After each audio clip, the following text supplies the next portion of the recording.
سورہ اعراف کی ابتدا ہے۔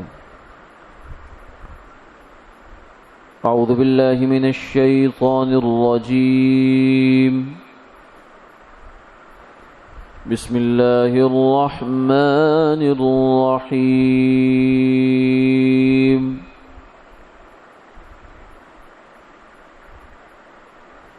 الف لام میم صاد، کتاب انزل الیک فلا یکن فی صدرک حرج منہ لتنذر به وذکری للمؤمنین، اتبعوا ما انزل الیکم من ربکم ولا تتبعوا من دونه اولیاء قلیلا ما تذکرون۔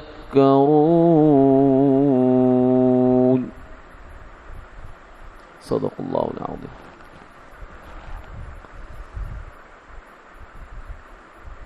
شروع اللہ کے نام سے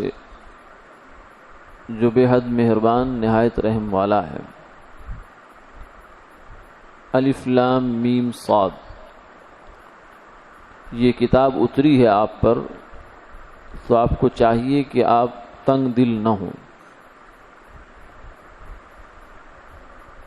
اس کے پہنچانے سے، تاکہ آپ اس کے ذریعے سے ڈرائیں اور یہ ایمان والوں کے لیے نصیحت ہو۔ تم لوگ اس پر چلو جو تم پر اتارا گیا تمہارے رب کی جانب سے، اور اس کو چھوڑ کر دوستوں کے پیچھے نہ چلو، تم لوگ بہت کم دھیان دیتے ہو۔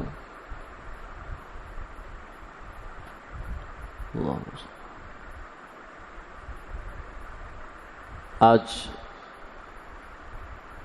اللہ کے فضل و کرم سے سورۃ الاعراف کے درس کی ابتدا ہے۔ سورۃ اعراف مکہ مکرمہ میں نازل ہوئی، جس کی 206 آیات اور 24 رکوع ہیں۔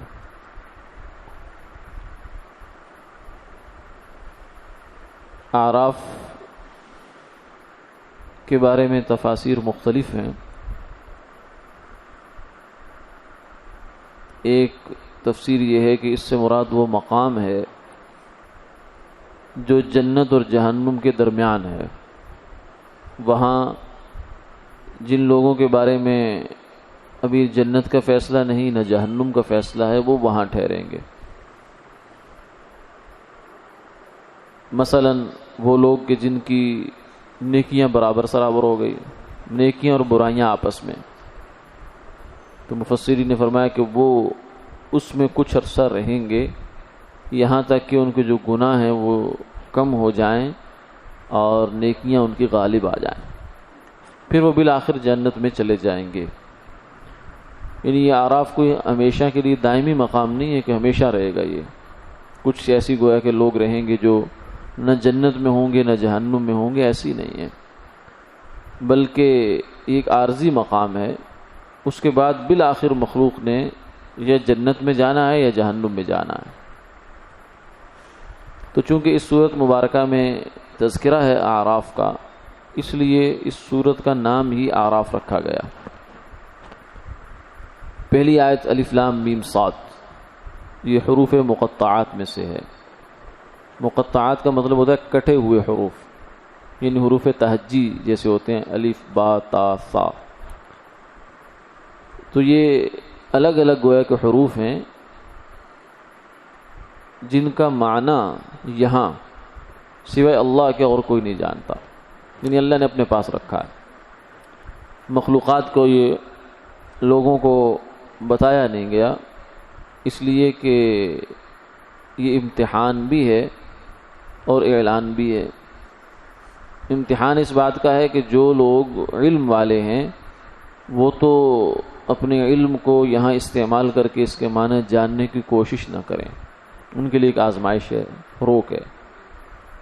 اور جو علم والے نہیں ہیں ان کو پتہ چل جائے کہ ہمیں اس وقت تک قرآن پاک نہیں سمجھ میں آئے گا جب تک ہم پہلے قدم پر اپنی لا علمی کا اعتراف نہیں کریں گے۔ جو قرآن پاک کی جو پہلی سورت، بڑی سورت سورہ بقرہ، اس کے شروع میں بھی آیا الف لام میم، الف لام میم۔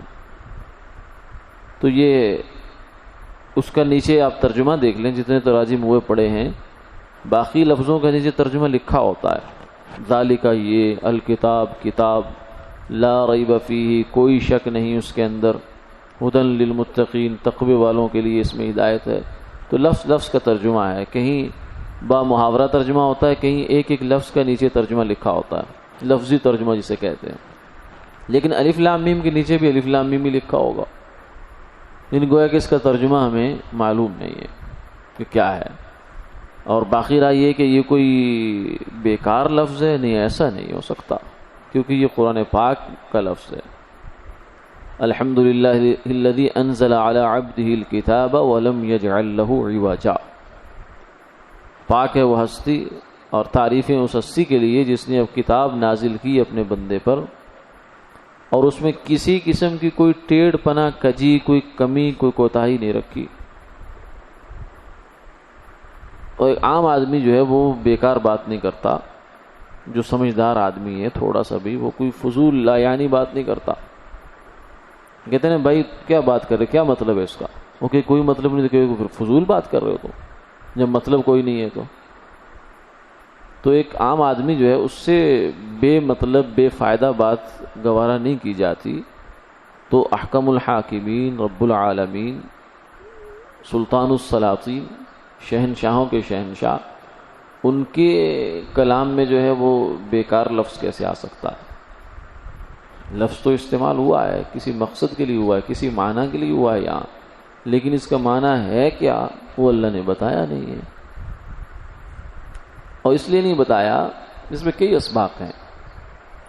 ایک تو عرض کر دیا کہ امتحان ہے اہل علم کا، دوسرا عوام کا اعتراف ہے اور ان کے لیے اعلان ہے کہ تم جو ہے وہ جب تک اپنی نادانی کا، اپنی لا علمی کا اعتراف نہیں کرو گے اس وقت تک تمہیں کچھ نہیں حاصل ہوگا۔ اور تیسرا اس میں یہ بھی بات غور کرنے کی ہے کہ ہر بات معلوم ہونا کوئی ضروری نہیں ہوتا۔ علم انسان کو ان چیزوں کا حاصل کرنا چاہیے جو اس کے لیے فائدہ مند ہے۔ اگر اس کا علم ہمارے لیے ضروری ہوتا تو اللہ ہمیں بتا دیتے۔ اب علم تو اللہ کا لامحدود ہے، انسانوں کو اللہ نے اتنا علم دے دیا ہے جو ان کے لیے ضرورت کا تھا، تو ضرورت کے علم میں انسان کو لگانا چاہیے اپنے آپ کو، غیر ضروری علم میں نہیں لگانا چاہیے۔ ہاں جب ضرورت سے فارغ ہو لیا تو پھر ٹھیک ہے۔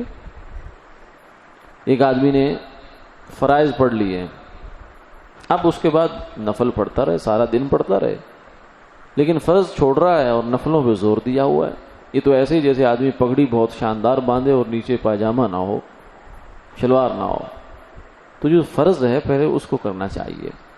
تو ضروری علم انسان کو جو ہے وہ بھی اتنا زیادہ ہے کہ وہی ختم نہیں ہوتا، یہ جائے کہ آدمی غیر ضروری علم کے پیچھے پڑا رہے، جسے آج کل کی اصطلاح میں ہمارا جنرل نالج کہتے ہیں کہ عمومی معلومات عامہ، یہ جی بہت زیادہ فلاں آدمی کی ہونی چاہیے، بھئی ہونی تو چاہیے، لیکن سوال یہ ہے کہ جو معلومات خاصہ ہیں وہ آپ کو حاصل ہو گئی؟ یہ آپ کی زندگی کے جو معلومات ہیں، جو قبر کے سوال ہیں، جو حشر کے سوال ہیں، جو آپ کے ذمہ عقائد ہیں، جو عبادات ہیں، نماز کے موٹے موٹے مسئلے ہیں، ساری تفصیلات تو علماء جانے، انہوں نے زندگیاں لگائی اس کام کے لیے۔ نماز کے اندر فرائض کتنے ہیں، واجبات کتنے ہیں، مکروہات کتنے ہیں، کتنی چیزوں سے نماز ٹوٹ جاتی ہے، یہ موٹے موٹے مسئلے نماز کے، کن کن چیزوں سے سجدہ سہو واجب ہو جاتا ہے، یہ موٹے موٹے مسئلے ہیں۔ پھر روزے کے مسائل ہیں، پھر زکوٰۃ کے مسائل ہیں، پھر حج کے مسائل ہیں، پھر آگے جس زندگی کے شعبے سے انسان وابستہ ہے اس کے مسائل ہیں. اگر تجارت تاجر ہے تو تجارت کے مسائل ہیں، ملازم ہے تو ملازمت کے مسائل ہیں، اگر کوئی گھر میں کوئی معلم ہے تو معلمی کے مسائل ہیں، مدرس ہے تو اس کے اپنے لیے. یعنی ہر زندگی کے ہر شعبے میں، ہر جگہ میں، ہر موڑ میں اللہ کا حکم ہے، وہ ہم نے جاننا ہے. اسی کو کہتے ہیں 24 گھنٹے کی زندگی ہماری شریعت کے مطابق آ جائے. اتنا علم حاصل کرنا ہر انسان کے ذمہ فرض ہے. عقائد کا، عبادات کا تو ہر ایک کے ذمہ، کیونکہ ہر ایک نے نماز پڑھنی ہے. عقیدہ ہر ایک کا ٹھیک ہونا چاہیے. باقی جو معاملات ہیں ان میں سے جتنے معاملات کرنے ہیں ہم نے وہ ٹھیک، ان کا علم ہمیں ہونا چاہیے. تو اتنا علم جو ضروری علم ہے، پہلے تو انسان اس سے فارغ ہونا، پھر وہ تحقیقات میں پڑا رہے کہ فلاں موقع پر کیا ہوا، فلاں پہ کیا ہوا، فلاں کے پہ کیا ہوا. مثلا بہت سے ہمارے دوست ہیں آج کل، چونکہ یہ میڈیا کا دور ہے، نالج اور علم جو ہے اس کے انفجار معلومات کا زمانہ ہے، یعنی معلومات ابل رہی ہیں، تو اس لیے دلچسپیاں لوگوں کی پھر ہوتی ہیں، تو جو دلچسپ قسم کے مسائل ہوتے ہیں اس میں ہم پھر الجھ جاتے ہیں. کوئی میڈیا پر دیکھتا ہے تو رفع دین کا مسئلہ ہے، وہ اسی میں لگ جاتا ہے کہ امام بخاری نے یہ کہا ہوا ہے، آپ رفع دین نہیں کرتے، وہ نہیں کرتے. تو ان سے ہم تو پوچھ لیتے ہیں بھائی آپ رفع دین کا مسئلہ جو ہے وہ زیادہ سے زیادہ یہ ہوگا کہ افضل مفضول کی بات ہے، بہتر کیا ہے، آپ کے ترجیح یہ ہے، ہماری ترجیح یہ ہے. اس سے پہلے آپ نے جو بنیادی علم ہے دین کا وہ حاصل کر لیا تو وہ کچھ بھی نہیں ہوتا. 2-4 باتیں رٹی ہوتی ہیں بیچاروں نے، بس اسی میں چل رہے ہوتے ہیں. تو یہ بڑا دھوکہ ہے، یہ شیطان کا دھوکہ ہوتا ہے کہ وہ غیر ضروری علم میں لگا کر ضروری علم سے چھٹی کروا دیتا ہے آدمی کی. جیسے پیسہ لے کے آدمی بازار میں داخل ہوا، سمجھدار آدمی وہ جو اپنی ضرورتیں خریدے گا، پہلے پورے مہینے کی جو ضرورتیں ہیں یا جو بھی موقع ہے شادی کا، باقی جگہوں کا موقع ہے وہ خریدے گا. جب ان سے فارغ ہو لیا اب وہ کہے گا اچھا اب بتاؤ کیا کیا اور لینا ہے. چونچلے بھی خرید لیتے ہیں، پھر تو تکلفات بھی خرید لیے جائیں گے. تو ایسے ہی زندگی بہت محدود ہے. 50 60 70 سال اگر عمر ہے ہماری تو اس میں 20 سال تو ہم سو کے گزار دیتے ہیں، باقی ہم کچھ ضروریات زندگی میں خرچ کر دیتے ہیں. باقی اللہ کو راضی کرنے کے لیے یہاں جو عملی زندگی وہ ہمارے پاس کتنی سی بچتی ہے، اس زندگی کو بھی اگر ہم کچھ تو اس میں سے کھیل کود میں گزار دی بچپن بہت سارا، تو یہ مائنس ہوتے ہوتے پھر تھوڑا سا ٹائم بچتا ہے آدمی کے پاس. اس تھوڑے سے ٹائم کو بھی اگر ہم لایانی میں دائمی چیزوں میں ضائع کریں گے تو نتیجہ اچھا نہیں ہے. اس لیے حضور صلی اللہ علیہ وسلم نے ہمیں 2 دعائیں سکھائی ہیں. ایک میں فرمایا اللہم انی اسألک علما نافعا، اے اللہ میں آپ سے علم نافع مانگتا ہوں، یعنی وہ علم جو میرے لیے پریکٹیکل ہے، نفع دینے والا ہے مجھے، یعنی میری زندگی میں اس کا دخل ہے. میں نے گھر میں کیسے رہنا ہے، میں نے بیوی کے ساتھ کیسے چلنا ہے، بیوی نے میاں کے ساتھ کیسے چلنا ہے، یہ عمل سے تعلق رکھتا ہے. اولاد نے والدین کے ساتھ کیسے رہنا ہے، بازار میں کیسے رہنا ہے، گھر میں کیسے رہنا ہے، یہ اس کے عمل کا نافع علم ہے اس کے لیے، جو جس کے اوپر اس کی دنیا کی زندگی اور آخرت کی زندگی بننے بگڑنے کا مدار ہے. یہ علم فرمایا اللہ مجھے دے دے. اور دوسری جگہ فرمایا اللہم انی اعوذ بک من علم لا ینفع، اے اللہ میں اس علم سے پناہ مانگتا ہوں جو مجھے نفع نہ دے، جس کا میرے عمل سے کوئی تعلق نہیں ہے، میرے لیے غیر ضروری ہے اور وہ میری ضرورت کے اوپر اثر انداز ہو رہا ہے، تو ایسا علم میں نے لے کے کیا کرنا. اس لیے یہ شوق ہوتا ہے بعض لوگوں کو، لیکن یہ سمجھداری کی بات نہیں ہے. بہت سے لوگ ایسے سوالات کرتے رہتے ہیں. پرانے زمانے میں بھی رہا. سیدنا عمر رضی اللہ تعالیٰ عنہ کے زمانے میں ایک صاحب تھے، ان کو شوق ہوتا تھا. کیا کرتے تھے وہ؟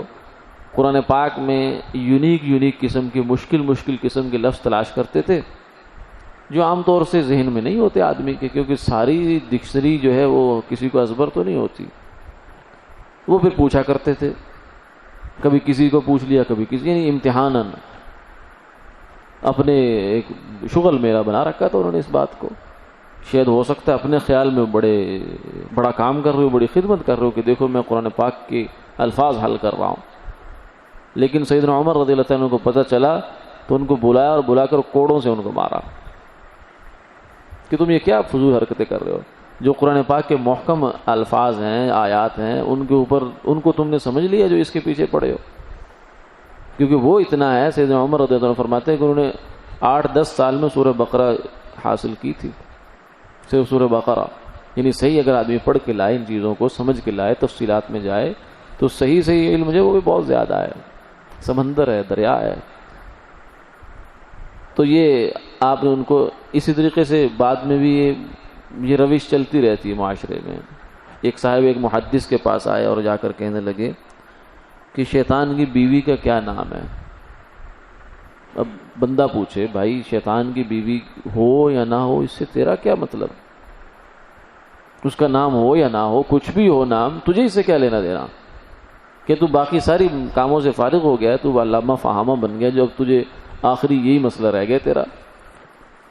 تو انہوں نے آگے سے جو محدث تھے انہوں نے اس کو جواب دیا ذاک عرس ما حضرت، بیٹا اس شادی کی مجھے نہ دعوت آئی تھی، نہ میں وہاں شریک ہوا، نہ اس نکاح کی مجلس میں مجھے حاضر ہونے کا موقع ملا، کیونکہ نکاح کی مجلس میں نام لیا جاتا ہے بیوی کا اور میاں کے، ایجاب و قبول ہوتا ہے. تو انہوں نے کہا مجھے موقع نہیں ملا. مقصد یہ تھا کہ کس حرکت میں تم، کس قسم کے جذبے میں تم پڑے ہوئے ہو، کیا تمہاری ترجیحات بنا رکھی ہیں، صحیح طریقے سے چلو. آج بھی بہت سے لوگ ایسے ہی سوال الٹے اٹھا کے لے آتے ہیں، جو قرآن پاک میں فلاں لفظ کتنی دفعہ آیا ہے، یہ چیز کتنی دفعہ آئی ہے، کیونکہ بھائی ہمیں تو پتہ نہیں ہے. امام ابو یوسف رحمۃ اللہ علیہ سے ایک صاحب نے مسئلہ پوچھا، ان کا لا ادری، مجھے نہیں پتا. یہ بھی اس زمانے کا ایک فتنہ ہے کہ لوگ لا ادری کہنا نہیں جانتے. ہر بندہ ہر بات میں تبصرہ کرے گا، کسی بھی چیز پر کسی سے کوئی رائے لے لو، وہ یہ نہیں کہے گا یار میری فیلڈ نہیں ہے، میری ڈومین نہیں ہے، میں اس بارے میں کچھ نہیں جانتا، یا میری کوئی رائے ہے. نہیں، ہماری رائے ہوگی، سیاسیات پر ہماری رائے ہے، مذہبی امور پر ہماری رائے ہے، اور معاشرتی امور پر ہماری ایک سے بڑھ کر ایک رائے ہے. ہم کہتے ہیں میرے خیال میں بھائی ایسا، مفتی صاحب کو لوگ انسٹرکشن دے رہے ہوتے ہیں، مفتی صاحب میرے خیال میں مسئلہ یوں ہونا چاہیے، یعنی آپ کو گویا کہ میرے خیال کے مطابق فتویٰ دینا چاہیے.